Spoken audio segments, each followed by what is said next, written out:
အခုပြပြပေးမယ့်အခန်းကအခန်းလေးရဲ့သုံးချက်ကွာစာမှုဖြစ်ပါတယ်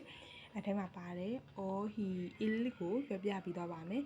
အီလ်ဆန်ကွာလျွန်သုံးချက်သုံးစာအီလ်ဆန်ကွာလျွန်သုံးချက်သုံးစာအီလ်ဆန်ကွာလျွန်သုံးချက်သုံးစာနေ့စဉ်ဘဝနဲ့ပတ်သက်တဲ့လှုပ်ရှားမှုပြကရိယာ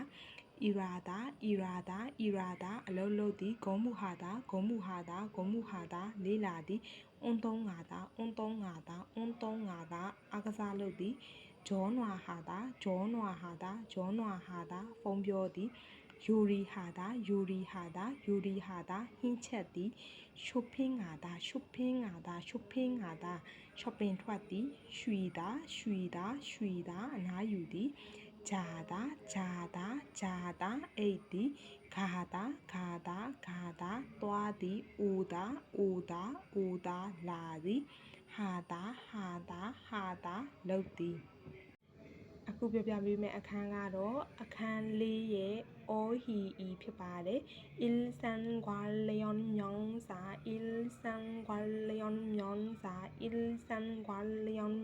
ာ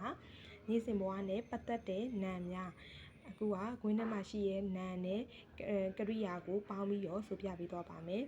ဘာဘူလ်မော့တာထမင်းစားသည်ပန်းငွေမော့တာပေါင်မုတ်ကိုစားသည်စာကွာရမော့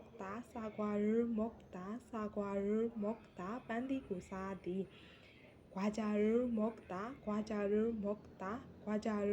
တာမုတ်ဘီစကစ်ကိုစားသည်မူရူမရှိတာရေကိုတောက်သည်ဂျူဆာမရှိတာဖျော်ရည်ကိုတောက်သည်ဥယူရမရှိတာနွားနို့ကိုတောက်သည်ကော်ဖီရမရှိတာကော်ဖီကိုတောက်သည်တယ်လီဗီဂျောနယ်ဘူတာတီဗီကြည့်သည်ရောငွားရဘူတာရုပ်ရှင်ကြည့်သည်ရှဲဂရအစ်တာစာအုပ်ဖတ်သည်ရှင်းမူနူအစ်တာသတင်းစာဖတ်သည်ဂျီကမ်အခုအိုနူဒီနေ့ EBS News Channel ကိုစိတ်ဝင်စားရင် Subscribe လေးလုပ်ပေးပါအောင်ရှင်